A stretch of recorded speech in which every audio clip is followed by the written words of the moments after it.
Hola a todos que se están conectando el día de hoy a este Secodab Live que va a estar muy interesante porque tenemos a 5 representantes mujeres de la REDNA que nos van a hablar sobre una investigación que ha llevado muchísimo tiempo levantar y que de hecho continúa para poder determinar dónde están esas fallas del sistema del Estado venezolano que hace que los niños queden vulnerables y continúen siendo población en riesgo.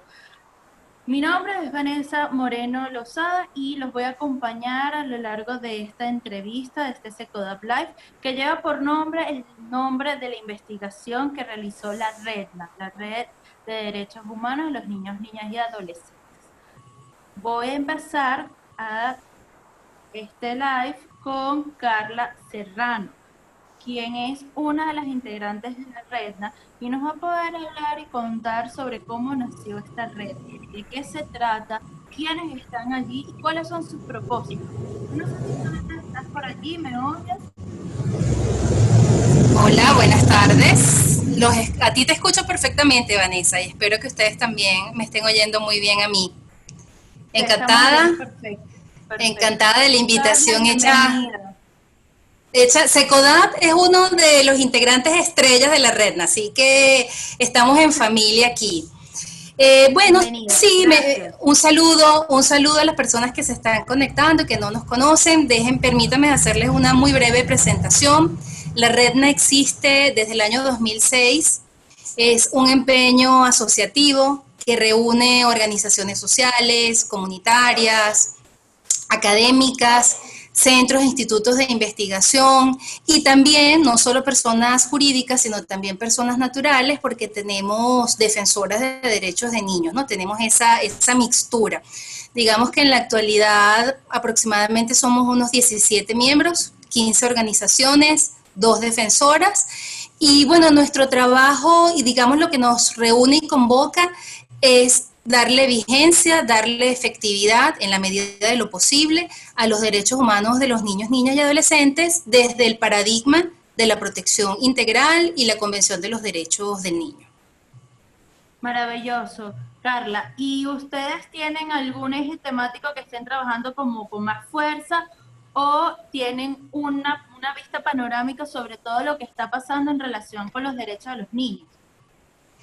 Bueno, obviamente los integrantes de la red de alguna manera marcan una parte de la agenda, porque como tenemos cierto tipo de integrantes que tienen cierto tipo de intereses y de poblaciones objetivos, bueno, trabajamos eso. Por decir un ejemplo, varios integrantes de la red trabajan con niños, niñas y adolescentes privados de cuidados parentales, porque tenemos Aldea, tenemos Proadopción, tenemos la red de Casas Don Bosco, pero también tenemos organizaciones como Fe y Alegría, Geografía Viva, que está en Mérida, que trabaja más con el tema de la educación. La Universidad Metropolitana y la Católica estamos representados en la REDNA como instituciones académicas y nosotros hacemos investigación en el área de los derechos de los niños. Y bueno, digamos que ahorita la situación país hace insalvable que nos tengamos que mezclar un poco, no solo lo que es la parte de la defensa de los derechos humanos y la promoción de los derechos humanos de los niños, sino también hemos tenido que incursionar en todo este tema de lo humanitario, ¿no?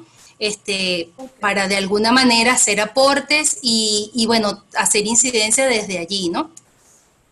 Perfecto. Con este abreboca, Carla, gracias por darnos esta perspectiva sobre la red, ¿no? Estoy seguro que muchos de los que están aquí presentes los conocen, pero siempre es importante presentarse y darse a conocer para los que no.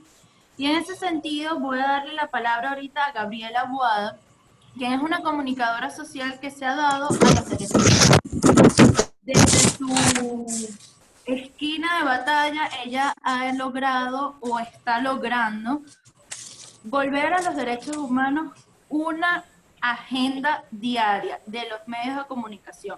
Y por eso ella va a ser la que nos explique qué es esto de derechos de papel, cómo comenzó esta iniciativa, hacia dónde apunta esta iniciativa. Gaby, ¿estás por allí conectado?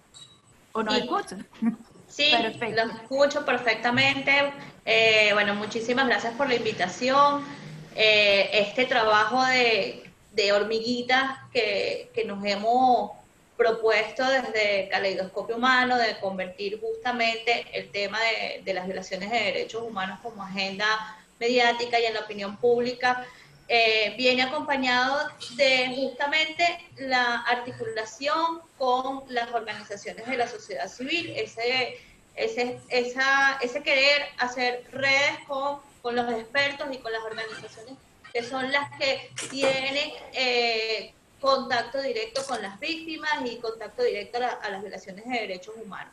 En este mismo sentido, surgió la serie de Derechos de Papel como una propuesta de estrategia comunicacional para visibilizar el monitoreo que estaban haciendo desde las reglas durante los 4 primeros meses del año, incluyendo a diciembre del año pasado.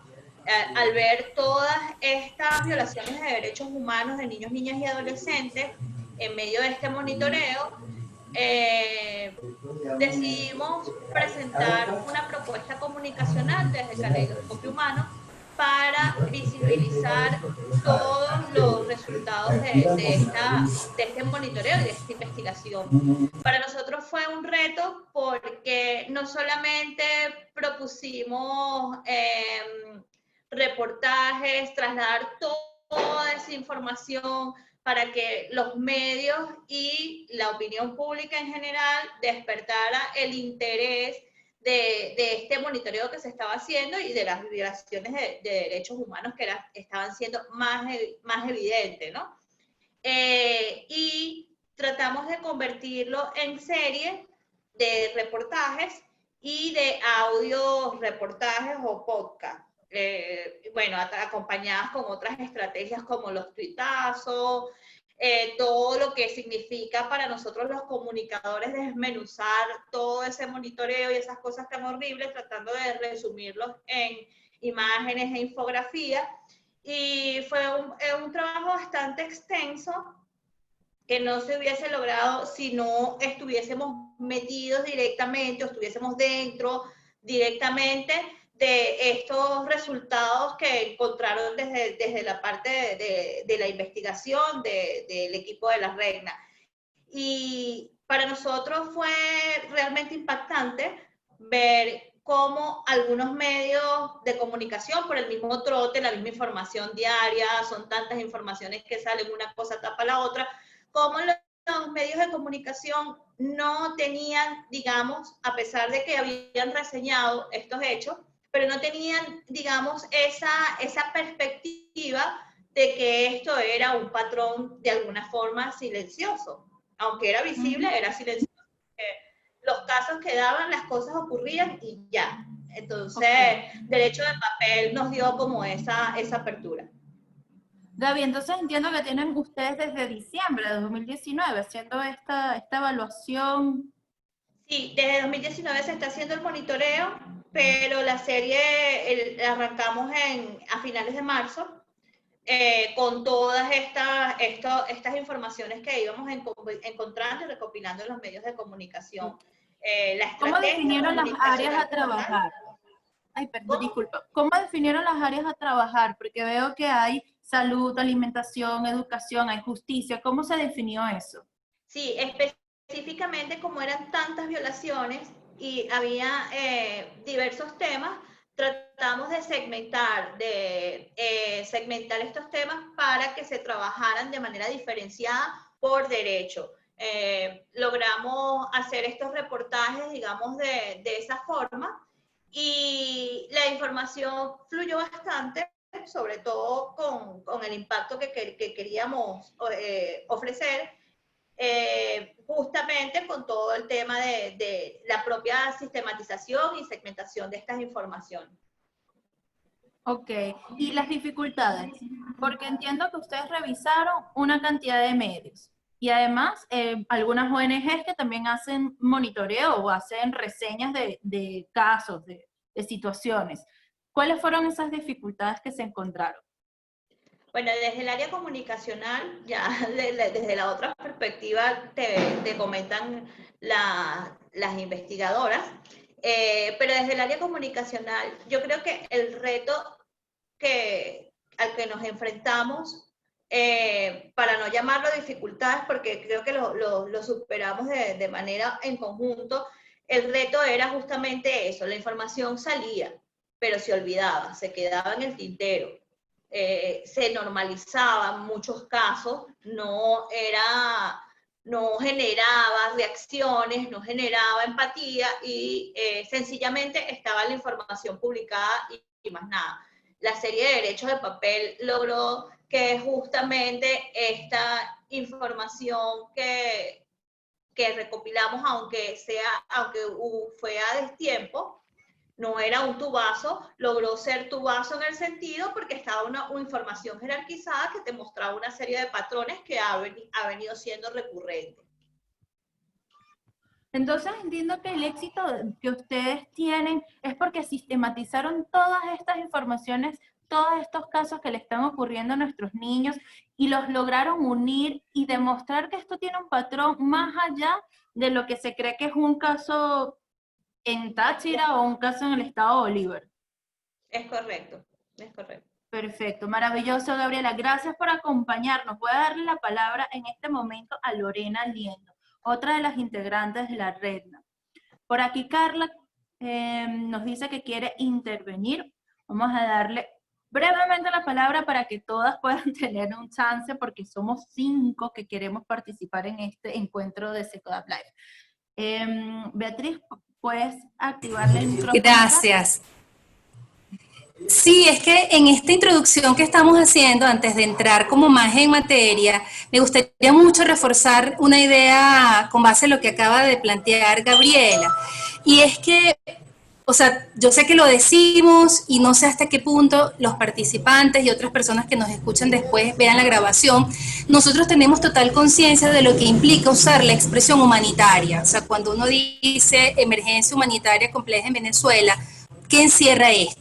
O sea, definitivamente cuando uno tiene claro los términos y además tenemos la experiencia directa porque todos lo estamos padeciendo, sabemos que lo humanitario en Venezuela tiene que ver con daños al bienestar físico, mental, espiritual de las personas. Tiene que ver con pérdidas de vidas, tiene que ver con vulneración a la dignidad humana, a la integridad, con un sufrimiento que es a gran escala y de ese sufrimiento, lamentándolo mucho, no escapan los niños, ¿no?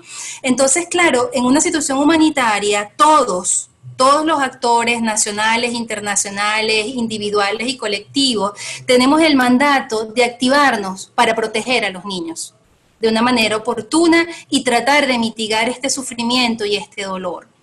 Obviamente en una situación ya de un daño a escala humanitaria y donde estamos muchas personas involucradas, tenemos que coordinarnos, tenemos que ponernos de acuerdo, tenemos que articularnos, porque necesitamos saber quién está sufriendo y en dónde, y a quién podemos ayudar primero para intentar salvar vidas, ¿no? Entonces, en ese sentido, manejar información es fundamental, siempre lo es, y en casos como estos ni hablar. Entonces, claro, no suele haber una publicación periódica de parte de los organismos públicos responsables en materia de niñez que nos estén diciendo cómo está la situación de los derechos de los niños. Por eso, en ese sentido, la REDNA, como sociedad civil organizada, digamos, echamos mano a la prensa, a lo que sale publicado en medios y sistematizamos para justamente poder mostrar, aunque sea esa pequeña puntita del iceberg, del daño y del sufrimiento que están sufriendo, que están padeciendo los niños, niñas, adolescentes en Venezuela.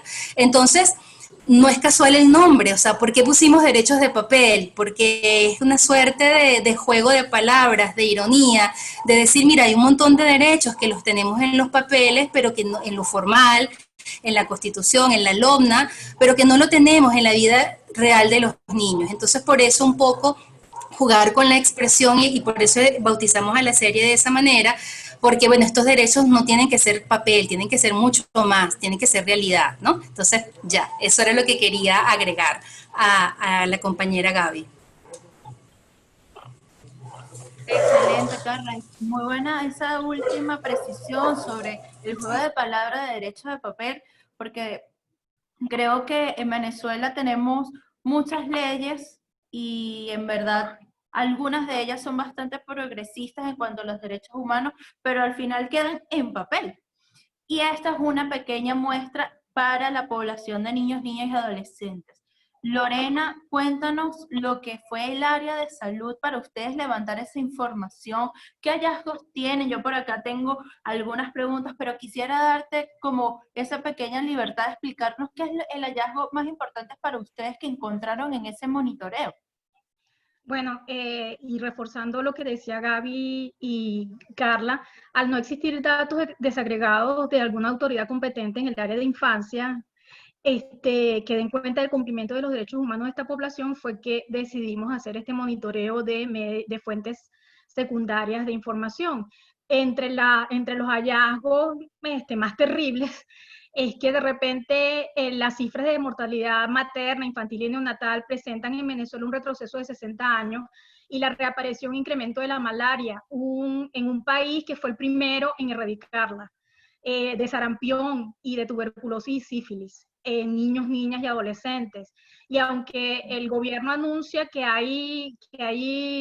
en el 2019 digamos que hubo una atención exitosa en tema de salud con 95% de cobertura en inmunizaciones, las noticias que nosotros encontramos indican que todo lo contrario, no hay acceso a vacunas indispensables en los primeros meses de vida y, por ejemplo, de los monitoreos de los últimos meses, que no está registrado en la primera fase de este reporte, incluso sabemos, y apareció mucho, resonó mucho en medio el caso de niños intoxicados y además un deceso en una campaña de vacunación. Y todavía no se ha averiguado por qué ese bebé murió, si fue por razones de la vacuna, si fue por razones de la aplicación, y entonces eso viene como que a sumarse más a todo el problema de el poco acceso a información que se tiene en materia de salud. El cierre de los servicios, el éxodo de todo el personal de salud, las protestas gremiales, la afectación de los servicios básicos. Cuando pasen a hablar Gloria o Carla de los servicios básicos, vamos a ver cómo es un tema recurrente de afectación que, bueno, aquí llamamos, y SECODAD además ha sido uno de los que ha estado constantemente advirtiendo, y además el Observatorio Venezolano de Violencia, constantemente repitiendo violencia estructural, violencia estructural, violencia estructural. Entonces, la afectación de servicios básicos tiene un impacto sobrecogedor, es la palabra que quiero utilizar en este momento, en la prestación de la atención en salud de calidad, oportuna y completa para niños, niñas, adolescentes, en toda la población, pero evidentemente las poblaciones de niños, niñas y adolescentes son las más afectadas. Y en esa cobertura en salud, por ejemplo, en febrero se hizo una campaña y fueron atendidos 2.100 niños de Guarao, en Del Tamacuro y en Amazonas. Y de esos 2.100 niños se obtuvo que 840 se encontraban bajo de talla respecto de su edad y que 640 estaban bajo de peso o en riesgo de desnutrición aguda. Y solo entre el 5 y el 7 de febrero de esa campaña de atención se reportaron 13 casos en la población Guarao de esa zona, sobre todo en el sector Cambalache, en el estado Bolívar, 13 casos de desnutrición en lactantes de 0 a 11 meses. Nosotros consultamos con un médico y él dice, o sea, biológicamente eso sería imposible, que un lactante recién nacido esté desnutrido, porque se supone que la madre tiene, o sea, la biología, el ser humano está construido de tal manera que la madre, independientemente de cuál sea su situación de salud, la leche debería tener todos los elementos y todos los componentes y todos los nutrientes para que ese niño no esté desnutrido. Pero si la madre no está, por ejemplo, porque ha emigrado, o por alguna razón el niño está desasistido, entonces pasan estas aberraciones en la salud, que un niño recién nacido esté desnutrido. Y entonces eso es gravísimo, pues.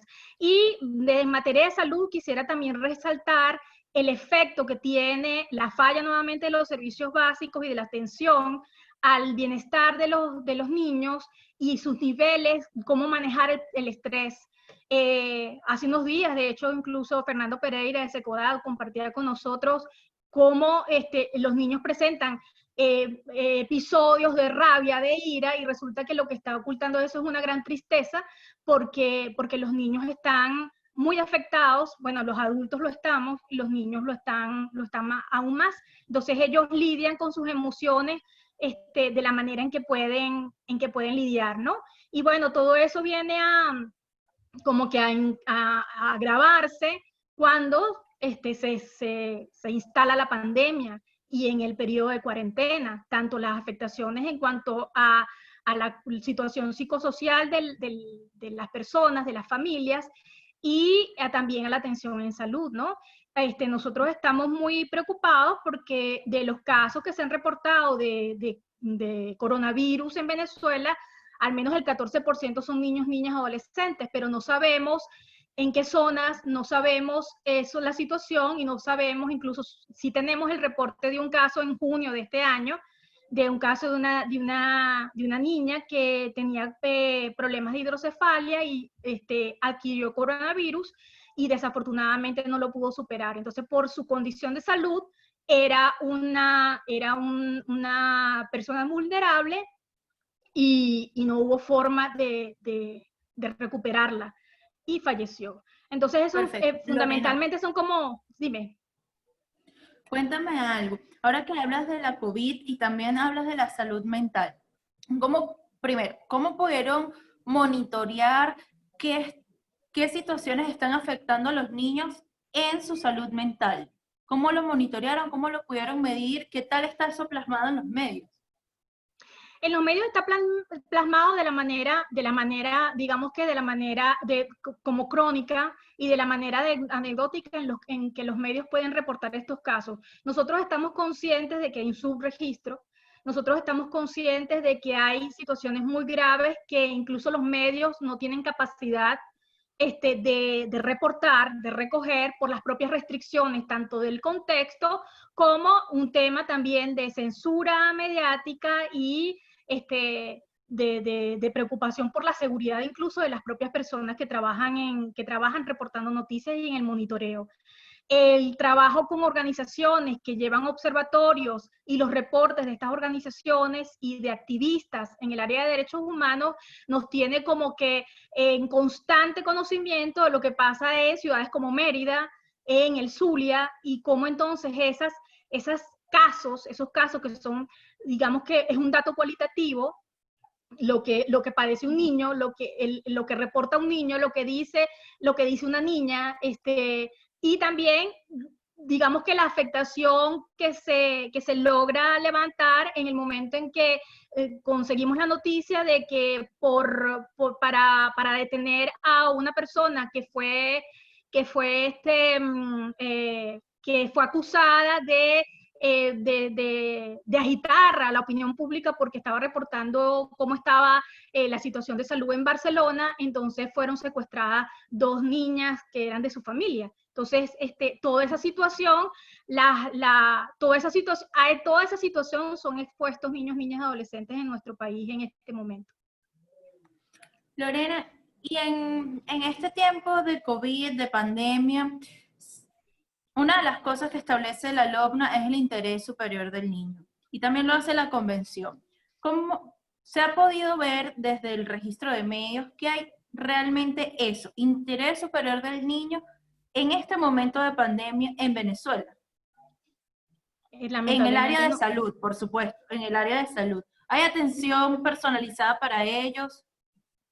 Bueno, fíjate, por ejemplo, los médicos dicen, ¿por qué los niños de menores de 2 años tienen que usar tapabocas? O sea, bajo qué criterio eso está sucediendo? Y no hay forma ni manera de que alguna autoridad diga, no, es que esto es lógico o es ilógico. A los niños no se les está brindando atención especializada ni personalizada, porque no la hay, ni siquiera, no la hay para nadie. Por ejemplo, en los centinelas, en los hospitales, inclusive los centros privados de atención en salud, que digamos que están Un poco. haciendo grandes esfuerzos y están mejor dotados, aún ellos están en incapacidad de darle atención preferencial a niños, niñas, adolescentes, porque el contexto y la emergencia, como bien lo decía Carla hace un momento, arropa. Y entonces, bueno, vienes atendiendo los casos de una manera indiscriminada, más por su condición de salud que por su edad o por otra circunstancia en particular que lo haga a ese caso, a esa persona particular o singular. Otro de las áreas temáticas que ustedes decidieron visibilizar es el área de la alimentación. Y en ese punto hay algo que quisiera como aclarar, se ha hablado, y ustedes lo reflejan en su investigación, sobre el tema del hambre, el tema de la desnutrición. ¿Cómo es las secuelas del hambre ya se están viendo en la generación de los niños en este momento? Ya lo podemos ver, lo podemos notar. Sí, bueno, de hecho una especialista en ese tema como es Susana Rafali te puede decir, y Susana no lo está diciendo ahorita, Susana lo está diciendo creo que desde hace 2 años, que por lo menos ya Venezuela tiene 2 generaciones perdidas.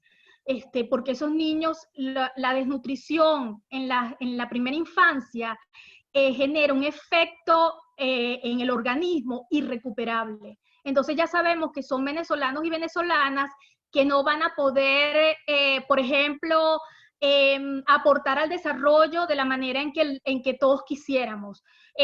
Su rendimiento educativo no va a ser el adecuado, sus posibilidades, su sistema inmunológico ya está afectado y sus propias posibilidades de hacer frente a cualquier otra condición de salud en particular, ya están comprometidas. Entonces, ya sabemos que es una generación de venezolanos que va a requerir de que la sociedad les brinde asistencia, porque no van a poder por sí solos salir adelante. Entonces, ya se ha presentado un problema gravísimo de salud pública y de desarrollo, porque tenemos una generación de venezolanos que está creciendo, a los cuales le vamos a tener que brindar asistencia toda su vida. Entonces eso dice mucho de cuáles son nuestras posibilidades como país de salir adelante y de brindar a nuestra sociedad las oportunidades de bienestar y de desarrollo y de calidad de vida que nuestra sociedad se merece. Bueno, solamente para decirte antes de que me comentes algo más, uno de cada 3 venezolanos, y eso lo estamos hablando en marzo, abril de este año, uno de cada 3 venezolanos es incapaz por su propio medio de suplirse de los alimentos más básicos. Y el CLAP, que es como un programa gubernamental para asistir a las poblaciones de más bajos recursos, no es accesible a todos. Ni es suficiente, ni tiene calidad, ni es accesible a todos, y por supuesto, por cómo está estructurado, los niños no adquieren CLAP. Adquieren CLAP los adultos, porque se hace a través de los mecanismos que tiene el gobierno para tener control político, y eso no lo decimos nosotros, eso lo dice el informe del Alto Comisionado de Naciones Unidas del año 2018, un informe especial que hizo para Venezuela, donde decía... Justamente eso me llamó muchísimo la atención en uno de los reportajes que ustedes tienen publicado en su página web, que sería chévere poderlo escribir, ahorita la puedo compartir, y es eso, ver cómo estas dádivas gubernamentales, estos programas sociales gubernamentales parecieran tener un foco de votos, un foco de compra política, y los niños no votan. Eso me impactó muchísimo verlo desde esa manera, desde ese punto de vista. Bueno, de hecho nosotros, y esto decimos, y lo decimos con responsabilidad, adelantamos una hipótesis, que es que precisamente al hacer el programa CLAP, un programa de control político, evidentemente, ¿para qué le vas a dar acceso a niños, niñas, adolescentes? Y tú dirías, bueno, pero su familia, su papá y su mamá, sí, pero ¿y los niños que no tienen son los niños que no tienen cuidado parental, que están privados de cuidado parental, o como hemos visto desafortunadamente en los últimos tiempos, que se ha incrementado la situación de calle de niños, niñas y adolescentes porque sus cuidadores y cuidadoras los han abandonado, se han ido del país, cualquier cantidad de circunstancias que cuando se hable de violencia la van a poder ver ustedes, la van a poder apreciar ustedes. Nosotros, bueno, esta serie está en la página... Disculpa, ciertamente los niños no votan, pero los adolescentes están a un año de votar, de poder votar. Entonces, el adolescente de 17 años, el año que viene va a ser una persona políticamente activa. Sí. Entonces, bueno, por allí hay algo en que pensar. Lorena, por ahí hay algo que pensar, pero fíjate, por ejemplo, el registro electoral no se actualizaba hacía unos muchos meses. Ahorita hay una actualización del registro electoral en una condición de cuarentena radical, que ya las organizaciones especialistas en materia electoral dicen, esta es una fase que tiene un impacto en los contagios. Entonces, allí entonces tú dices, bueno, ¿cuál es el criterio? Y bien lo señalas tú, el criterio entonces es político. Porque entonces, dentro de ese criterio es que tú encuentras ciertas lógicas, ciertas decisiones, ¿no?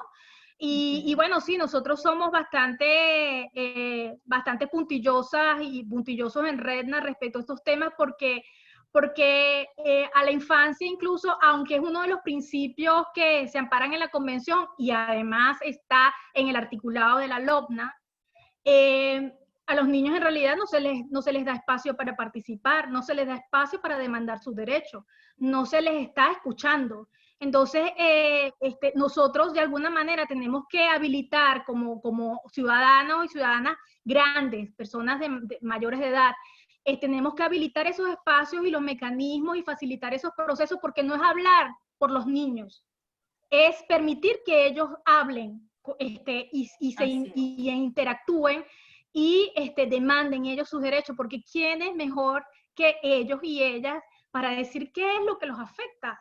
Aunque nosotros seamos muy sensibles, y bueno, hayamos sido niños o seamos niños grandes, pero ¿quién mejor que ellos? Sí, y ella para decir cómo les afecta la situación. Así es.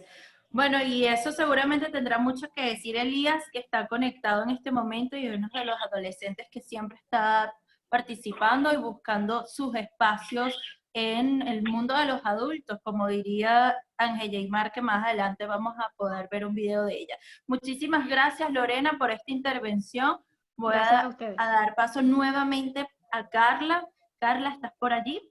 En esta oportunidad vamos a hablar con Carla sobre un segmento de esta investigación que se llama Dignidad Secuestrada, y este nombre por supuesto impacta muchísimo y quiero a partir de ahí, ¿cómo es eso de dignidad secuestrada? Me escuchan, ¿verdad? Y me ven. Fíjense que les quiero mostrar aquí rapidito esta versión que tengo en mis manos de las normas mínimas para la protección a la infancia en la acción humanitaria, que fue parte también de nuestra guía metodológica, porque cuando nosotros nos enfrentamos a todos esos medios que seleccionamos y a ese volumen de noticias, nosotros dijimos, ok, ¿cómo las ordenamos y cómo las estructuramos, ¿no? Entonces, en parte, nos guiamos por varias normas que están contenidas en este documento. Entonces, me voy a tu pregunta, o sea, para nosotros era todo un tema decidir cómo titular, cómo nombrar a cada reportaje, ¿no? Porque justamente queríamos atraer la atención de los lectores, las lectoras, pero además también de alguna manera no dejar de mostrar este drama y este sufrimiento a escala humanitaria, que es lo que nos está aconteciendo.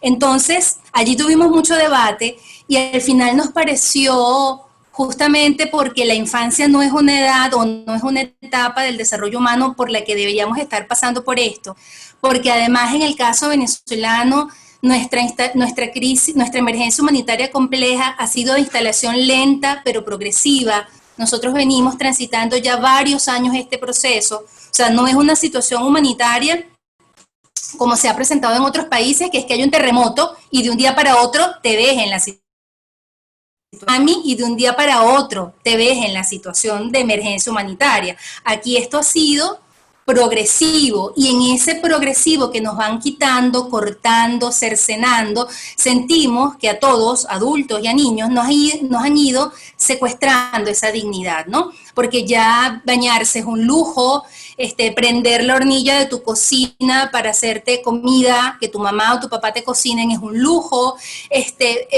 bueno, que en las noches no estés en la oscuridad porque no tienes luz, es un lujo. Entonces, claro, nuestros niños, niñas y adolescentes están experimentando realmente unas privaciones a unos niveles en los servicios básicos, estructurales más elementales, que son realmente demoledores. Entonces, claro, cuando tú te bañas, bueno, si no eres creyente, te conviertes a una fe y das gracias a Dios porque te lograste bañar, ¿sabes? O te lograste conectar. Aquí todos estamos cruzando los dedos que el internet no se nos caiga, que los datos funcionen, que podamos terminar nuestra actividad. Y claro, ¿eso qué hace? Que nuestra psique sea una psique de zozobra constante. Nosotros la incertidumbre a unos niveles máximos, en donde todo el tiempo estamos nerviosos, temiendo, asustados de que no vamos a poder hacer lo más elemental. Entonces, en Dignidad Secuestrada quisimos mostrar, haciendo el resumen de todas las noticias que encontramos y que sentíamos que tenían que ver con esas normas, quisimos mostrar cómo el nivel de vida adecuado de los niños, niñas, adolescentes en Venezuela está absolutamente violado, porque no es amenazado, es violado ese derecho, ¿no? En lo más elemental. ¿Cuáles son los datos que podemos encontrar allí, en esta...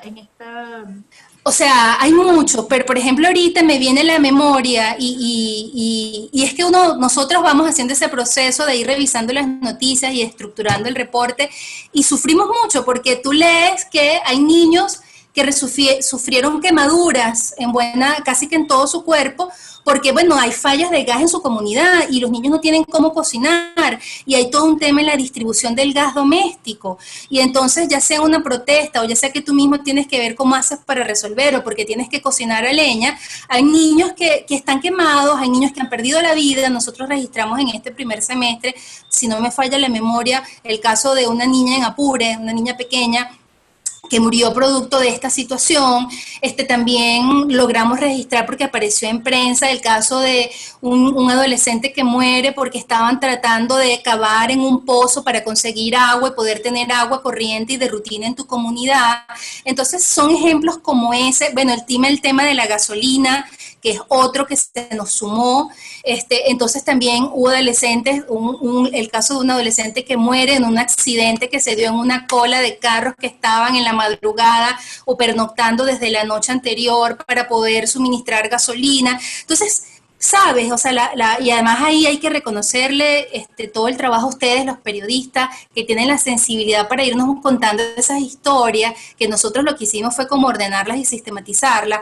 Pero bueno, cocinar, desplazarte, montarte en un transporte público, o sea, lo más elemental se convierte aquí en un riesgo y en un peligro para los adolescentes y en un daño, porque además allí muchísimos reportajes entrevistando a psicólogas, a psiquiatras, a psicólogos, hablando de los daños a nivel de salud mental, ¿no? Entonces, yo sé que esa es un área muy importante para SECODAP, que es parte de las historias buenas que también nosotros intentamos reflejar en los reportajes. Nosotros no quisimos quedarnos solo a nivel así como un forense, ¿sabes? Que como el patólogo forense de la sociedad, que solo está mostrando lo que ya no tiene remedio, sino que también tratamos de rescatar y de darle visibilidad a esas noticias positivas que se reflejan en los medios sobre cómo estamos intentando nosotros atender esta emergencia humanitaria, cómo respondemos. Entonces, bueno, hay servicios gratuitos. SECODA está ampliando su servicio de atención psicológica ya no solo en región capital, sino a nivel nacional, porque es que además la demanda no para, porque obviamente la escala del daño es tal y no sentimos que se estén tomando acciones de verdad concretas para pararlo al menos. No vamos a decir que resolvamos, pero al menos parar y que no se siga incrementando. Entonces es muy difícil, pero intentamos mostrar eso, la historia también, digamos, resiliente de cómo sociedad estamos intentando hacerle frente a esta situación. Y hablando de dignidad, ahí Provea nos ha contado muchísimo sobre casos en esta época, en estos meses que llegó el COVID a Venezuela, nos ha contado cómo en estas especies de centinelas, no son los hospitales, son las residencias que es para hacer las cuarentenas. Los lugares de paso. Sí, que nos han contado cómo allí pues hay un montón de derechos vulnerados, y me pregunto si ustedes han podido chequear cómo pasan los niños y los adolescentes ese confinamiento obligatorio en estos espacios que está designando el gobierno para hacer la cuarentena mientras llegaste de viaje y paras allí. Mira, está pasando? Me pueden corregir mis compañeras, pero creo que en este primer semestre esa noticia todavía no ha tenido tanto volumen. Probablemente en lo que va de este mes de julio a agosto, que procesemos las noticias de estos meses, vamos a encontrar más información al respecto. Y además, bueno, les adelanto que nuestra meta es volver a hacer como una segunda temporada de Derechos de Papel finalizando el año, ¿no? Para mostrar entonces qué pasa en el segundo semestre.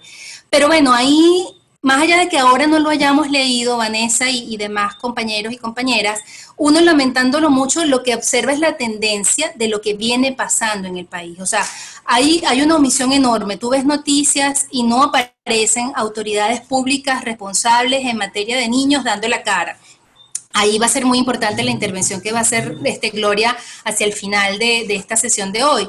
Pero, o sea, lo que tú notas es como que los periódicos y los medios muestran toda esta situación, todo este drama, en su crudeza incluso, pero tú no puedes mostrar un poco qué se está haciendo, o sea, cuál es la política pública exitosa, cuál es el programa, cuáles son los efectos del plan humanitario que se está supuestamente implementando en el país, o sea, ¿dónde estamos notando que se note que se está mitigando esto? Por ahí aparece una noticia de que llegaron unas toneladas de alguna ayuda, pero al final sabemos a quién se le entrega, cómo se le entrega, cuándo se le entrega, son los niños beneficiados realmente con esta ayuda que llega, realmente claro, ¿no? Entonces yo creo que ahí eso es importante como dejarlo claro, que hay, lamentándolo mucho, una tendencia. O sea, no hay un sistema de protección, no hay un órgano rector, no hay un ministerio que esté allí y que tú sientas que en este contexto de emergencia humanitaria es un doliente de la infancia y la adolescencia del país. Yo no sé si avanzamos para que no se nos quede Gloria corta al final. Así es. Con respecto al área de presuntas justicias, hay algo que me gustaría resaltar, o que pudieras resaltar, y es cómo se están cubriendo estos temas relacionados a delitos en los que los niños son víctimas y que son victimarios también. Ahí cíclicamente, o sea, los derechos humanos, todos, incluyéndonos nosotros, tú tienes que estar permanentemente actualizándote y formando.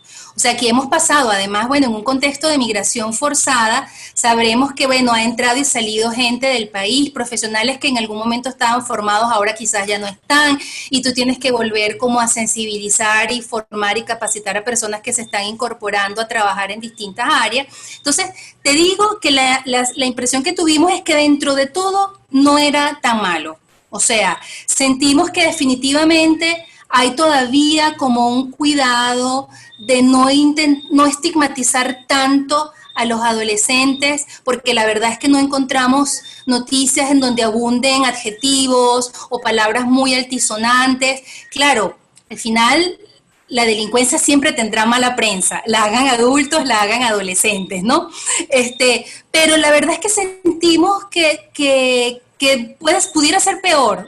Estuvo bien, o sea, además porque ahí tenemos que tener claro, y lo van a ver si revisan el reportaje, o sea, los datos oficiales en materia de penal adolescente, si cuesta encontrarlos en protección, ni hablemos de materia penal adolescente. O sea, en el 2018 el TCJ publicó un boletín y en esa época apenas menos de 10.000 adolescentes formaban parte del sistema penal de adolescentes. Y de ese grupo, estoy redondeando a 10.000 esa cifra de ese año, no llegaba a 15% de los que estaban privados de libertad. Entonces, claro, a veces suele pasar que suena mucho, sí, un adolescente mató a un cura en este semestre, sí, ocurrió, pero ese adolescente había sido víctima del cura.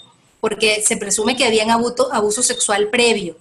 ¿Sabes? Un adolescente entró a robar en alguna casa, tal y qué sé yo, y agredió a su propia abuela. Sí, es verdad.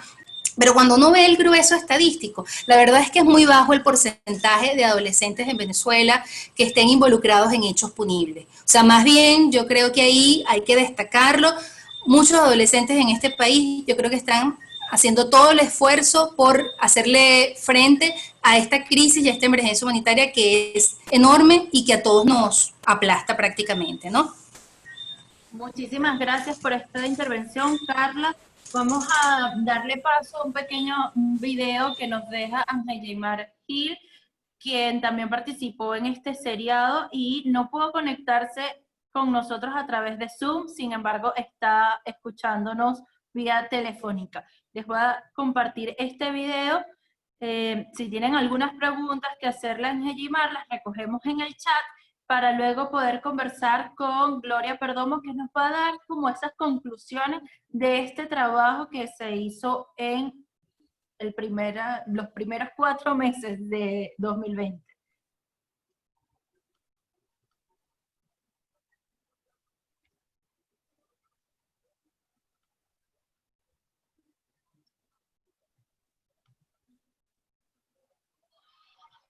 David, que nos escucha, ya lo puede arreglar por acá. Deme un segundo.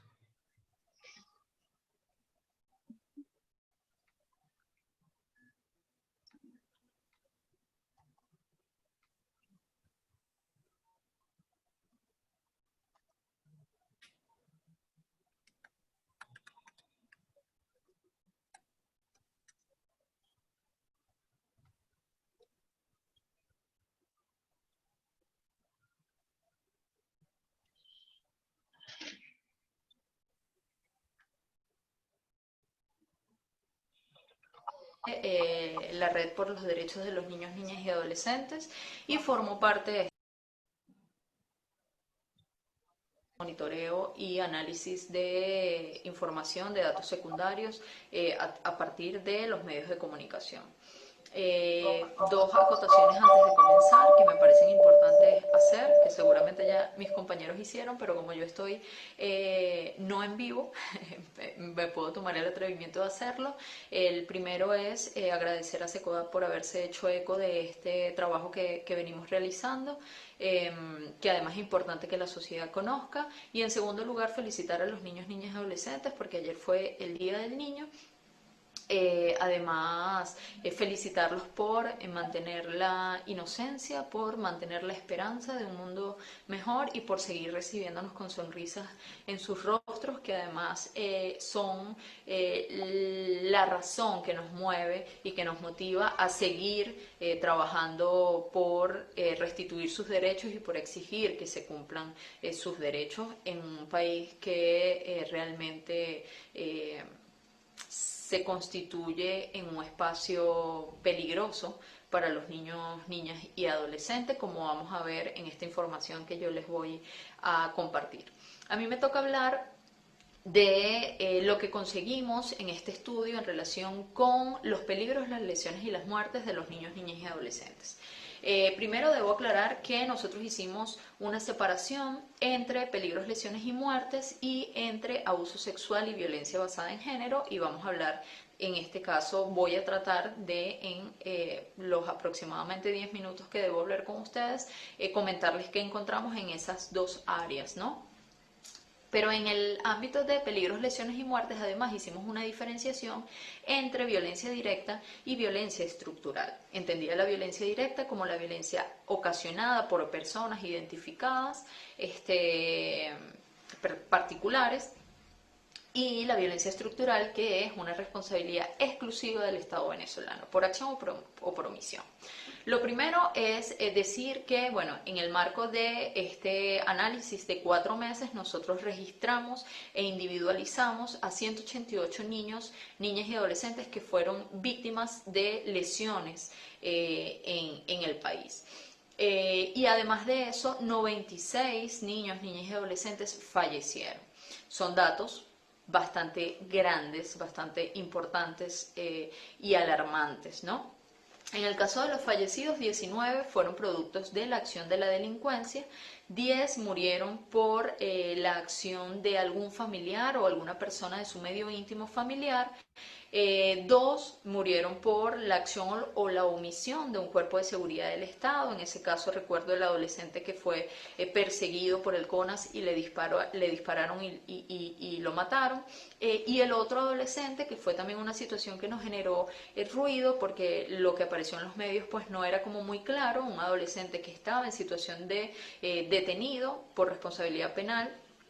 Y en esa condición de detenido murió, y lo que decía la noticia era que iba cargando el agua para su aseo personal. Además de eso, bueno, 15 niños, niñas y adolescentes murieron en accidentes, 2 murieron por suicidio, y el dato así como más relevante de esta parte de peligros, lesiones y muertes es que 48 de esas muertes se dieron por la acción o la omisión del Estado venezolano. Es decir, un número importante de las muertes que nosotros analizamos, el responsable directo es el Estado. ¿Ok? En el caso de las familias, como espacio de violencia y de vulneración de derechos, además contabilizamos 61 niños, niñas y adolescentes víctimas de lesiones que van desde la agresión física, la agresión verbal, la humillación. 4 niños, niñas y adolescentes fueron víctimas de juegos peligrosos, 4 murieron por inmersión en playas o en ríos del país. Además de eso, encontramos 12 niños, niñas y adolescentes que murieron y 15 que resultaron lesionados por situaciones que podemos nosotros comprender como accidentales, pero que son responsabilidad del Estado. Allí encontramos las explosiones de bombonas de gas, que fue una situación que realmente nos llamó la atención y que nos dimos cuenta, por lo que reportan los medios, que hay un problema grave en el llenado de las bombonas de gas, en la distribución del servicio de gas doméstico. Además de eso, bueno, los niños que murieron electrocutados o los que quedaron quemados por jugar, volando papagayo. Un adolescente que murió porque estaba construyendo un aljibe para poder surtir de agua a su familia, un servicio básico que debería ser gratuito y disponible para toda la sociedad venezolana.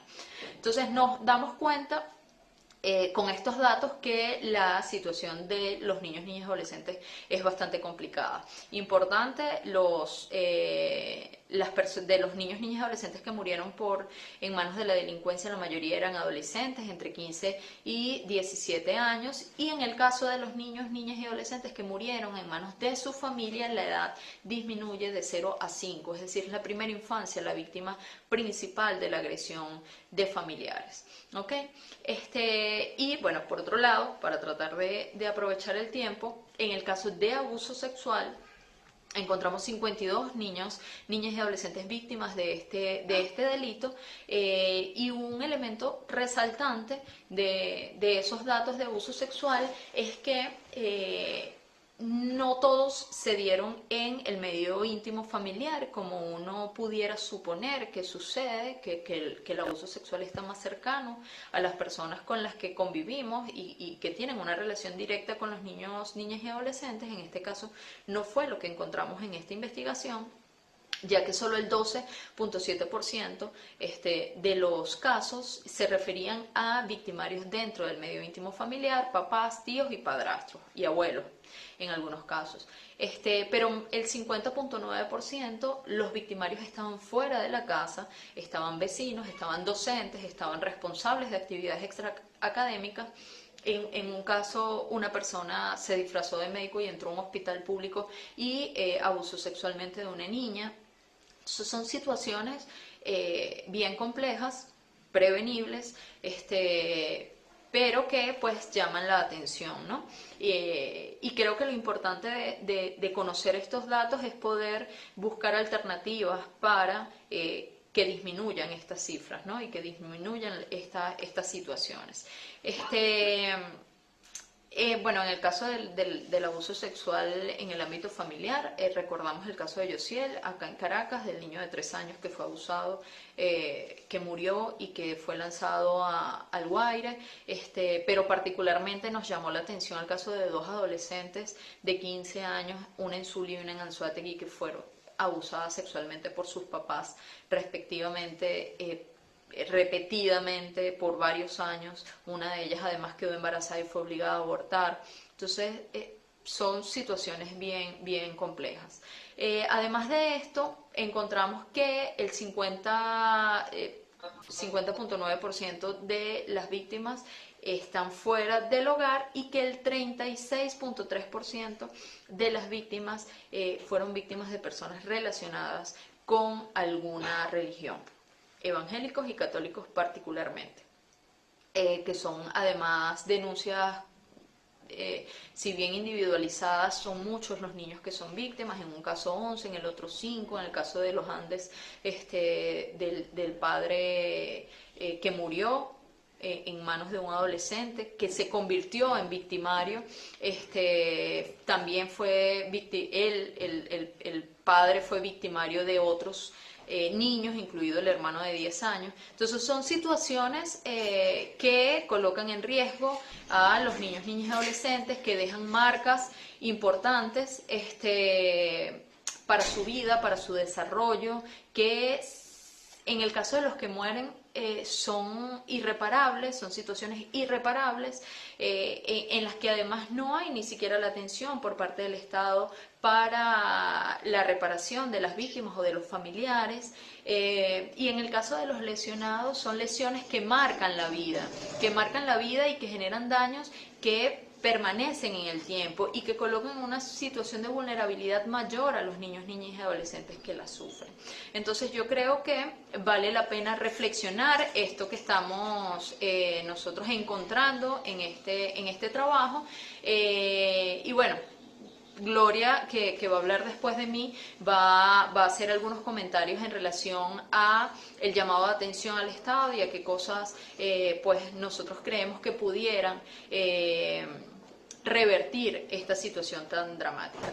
Nuevamente, muchísimas gracias por la atención y bueno, espero no haberme pasado del tiempo y que se haya entendido en esta velocidad con la que hablé un poco los datos, lo alarmante de la situación y la variedad de situaciones que están afectando a nuestros niños, niñas y adolescentes, que los están afectando de manera permanente para su desarrollo, incluyendo pues a las víctimas fatales de esta realidad venezolana. Muchísimas gracias por su atención. Chao. Bueno, bastante cruda la realidad que nos presenta Ángel Yeimar en estos 10 minutos. Creo que ha sido bastante rudo escucharlo y justamente en este corto periodo de tiempo. Gloria Perdomo nos va a dar un poco más de contexto y sobre todo qué hacer ante estas situaciones desde el punto de vista de los derechos humanos. Gloria, ¿estás conectada con nosotros? Sí, perfectamente. Pues sí, tenemos con la presentación breve que nos han hecho Carla, Lorena, Ángel Yeimar, nos han descrito rápidamente por decirlo así en forma abreviada, quizás los principales hallazgos que tenemos en el estudio, en el trabajo de documentación que hemos venido haciendo en la REDNA. Y yo creo que si de alguna manera podemos sacar una conclusión grande, o sea, que muestra todo este trabajo, toda esta iniciativa de documentación de los hechos, de las realidades que están ocurriendo, la principal o la más notoria conclusión es que efectivamente esta situación de privaciones, de emergencia humanitaria, de dificultades, está causando muertes, está causando daños, está teniendo un impacto tremendo en las oportunidades o la posibilidad de desarrollo de los niños, de las niñas y adolescentes en nuestro país. Es una conclusión dolorosa, muy difícil de aceptar, pero evidentemente es lo que aquí está reflejado, ¿no? Efectivamente, la principal conclusión, la anunciaba Ángel Guimard en su presentación, es que efectivamente la mayoría de estas muertes, de estos daños, de estas heridas que perdurarán por mucho tiempo lamentablemente en la vida de los niños, la mayoría de esas situaciones eran prevenibles, se pudieron haber evitado. O sea, si efectivamente el Estado, la sociedad, las familias hubiésemos tenido la capacidad, la disposición, la voluntad de asegurar lo que la ley nos pide, lo que nuestra ética y lo que nuestra conciencia nos pide, que es garantizar la protección de la niñez, no dejar solo a los niños, garantizar las condiciones básicas que permitan su desarrollo integral.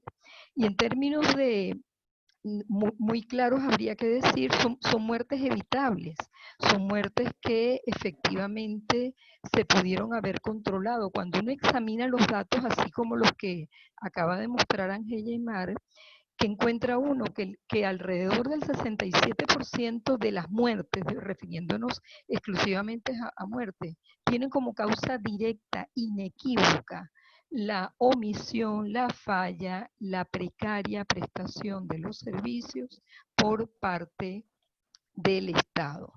Efectivamente, el Estado está incumpliendo en el deber de prestar, no de cualquier manera, de prestar cuidadosamente, responsablemente, con la calidad que se requiere, lo que son los servicios básicos, los servicios indispensables para garantizar la vida. Y la pregunta que habría que hacerle al Estado es, bueno, ¿dónde están las políticas sociales básicas? ¿Dónde está una política pública que garantice la salud, que garantice la educación, que garantice el apoyo y acompañamiento a las familias en un contexto de pobreza, de empobrecimiento y de privaciones como lo que estamos viviendo? Esas son responsabilidades primeras, ineludibles que tiene el Estado, y también le corresponde al Estado garantizar unas oportunidades y unas medidas de protección. O sea, que así como cuando hay un terremoto, una tragedia natural, se activa la protección civil, efectivamente el Estado tiene que resguardar, garantizar que los servicios y que la atención que se brinda a la población vulnerable, en este caso a los niños que están en proceso de formación, a las niñas, efectivamente sea una protección de calidad, una protección que pueda ser efectiva. Entonces, ¿qué encuentra uno? Bueno, situaciones tan brutales, tan increíbles, como que, por ejemplo, un servicio de pediatría puede estar durante varios días sin agua potable.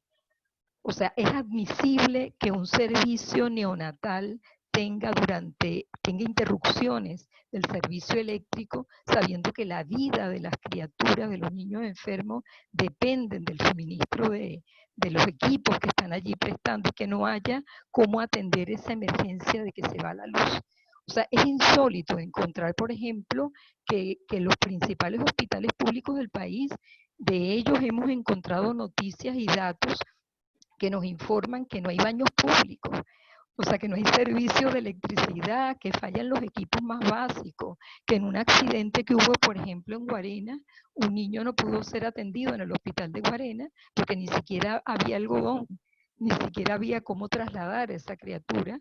Y estamos hablando de lo más básico. Fíjense que no me estoy refiriendo a cosas exquisitas o de lujo o algo parecido. Entonces, el Estado está fallando en lo que son responsabilidades primeras o básicas. Pero si me preguntan cuáles son como las alternativas o las soluciones o cómo evitar estas situaciones que hemos nosotros descrito, pues están clarísimas.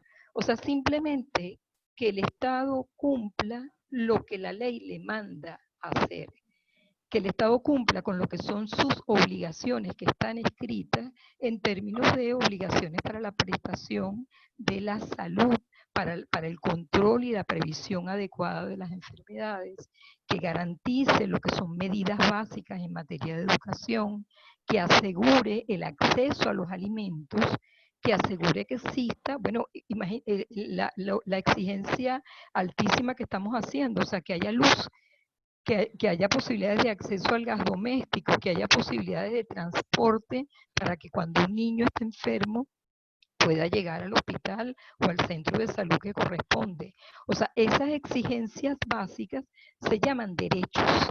Y la gente que pelea con nosotros porque defendemos y exigimos los derechos, pues nos estamos refiriendo a eso, a que un niño pueda vivir y si un niño tiene un accidente pueda sobrevivir, porque el Estado cumple lo más básico o elemental, que es la garantía de atención en salud, la garantía de protección cuando ocurre una desgracia, un accidente o una dificultad. Ahora, no quisiera como cerrar sin referirme a lo que tiene que ver también con la responsabilidad o la corresponsabilidad que nos compete como familias, como sociedad frente a estos hechos. Yo creo que habría como que hacer un tremendo reconocimiento gigante, enorme, al esfuerzo que han hecho las familias, las madres, los padres, frente a un contexto de tantas privaciones y adversidad, como los padres han respondido, o sea, han hecho esfuerzos de verdad inimaginables, los propios niños y los muchachos se los reconocen a sus padres, ha sido como extraordinario, pero lo que también muestran los datos que hemos recabado es que cuando la familia falla, cuando la familia no está o los padres abandonan a los hijos, o cuando ocurre una tragedia, como por ejemplo que tengamos algunas madres que maltratan, no son las mayorías, pero ha sido para nosotros dolorosísimo encontrar algunas noticias terribles, brutales, ojalá no las hubiéramos tenido que conocer y que escribir, relativas a agresiones inimaginables que una madre o que un padre puede cometer contra un hijo. Cuando eso ocurre, cuando ese tipo de situaciones pasan, para uno sería básicamente como un indicador del nivel de deterioro y de privación extrema que está teniendo la sociedad venezolana. Y frente a esos hechos, yo creo que ante la omisión del Estado, ante la negligencia y abandono por parte del Estado, nos toca seguir dando la batalla, seguir como adelante en la lucha, en el esfuerzo, todas las organizaciones de derechos humanos, la familia extendida, hay niños, hemos leído eso, hay niñas que se salvaron porque llegó un tío, llegó alguien que denunció, alguien que se acercó y confió y se acercó a una organización social y salvó al niño. Cada uno de nosotros en el lugar donde esté, siendo vigilantes, teniendo compromiso y preocupación de los niños, es importante como que tengamos conciencia de que podemos salvar vidas, podemos de alguna manera proteger el destino de un niño, y nos toca, en este contexto tan adverso, estar como muy claros de ese papel y de esa responsabilidad que podemos asumir y que de verdad va a ser tremendamente importante para lograr justamente la salvación y la protección de los niños. Gracias, Vanessa, por esta oportunidad de compartir con ustedes. Gloria, me dejaste sin preguntas. Tenía toda mi lista de preguntas y las acabas de abordar una a una. No me queda más que agradecerte, Gloria, por esas palabras. Quería hacer mucha precisión o dejar como esa sensación de que como ciudadanos podemos hacer algo. No, quizás no estemos en una organización de derechos humanos, pero como papás, como mamás, como docentes, como médicos, sé que aquí hay abogados, incluso TCU en informática tenemos acá, podemos hacer algo y los acabas de decir, o sea, creo que nos diste una guía de qué hacer. Y no me queda más que preguntarte, Gloria, ¿cuándo esperamos otros derechos de papel 2? Bueno, quisiéramos tener unos derechos de papel con puras buenas noticias, ¿no? Pero no vamos a ser tan tan utópicas, vamos a ser como realistas. O sea, nosotros estamos en este momento avanzando como en el estudio, la investigación y nuestro compromiso con las organizaciones que forman parte de la REDNA y con ustedes, bueno, además de agradecerle a los periodistas en particular por ese esfuerzo tan importante que han hecho en dar cuenta de lo que ocurre en el país. Nuestro compromiso es sistematizar, estudiar, revisar cada una de esas informaciones y periódicamente vamos a estar inventando la manera de hacérselas saber. No creo que nos aguantemos los 6 meses que nos decía Carla, porque conociendo justamente a Carla y al equipo, sé que muy prontamente estaremos publicitando algunos resultados. Así es. Por acá les estoy compartiendo la página web de la REDNA para que conozcan un poco más sobre esta organización, que es una red de organizaciones que defienden los derechos de los niños. Bueno, estamos a tiempo, ya llegamos al final de este encuentro de Secodab Live. Muchísimas gracias para las 30 personas que se quedaron con nosotros hasta el final para escuchar esas maravillosas palabras de Gloria. Qué bonito sonó eso al final, palabras de Gloria. Y esperamos que nos puedan acompañar a un próximo encuentro, que sería la semana que viene. Vamos a tener, nos quedan 2 semanas de julio, y vamos a 2 semanas, creo, si no me equivoco, pero vamos a tener muchísimas actividades para homenajear a nuestros niños, niñas y adolescentes. Gracias, Elías, por haberte conectado y haber participado en esta sesión de Secodab Live. Nos vemos entonces, chicas. Gracias por asumir este reto de entrevista. Nos vemos entonces.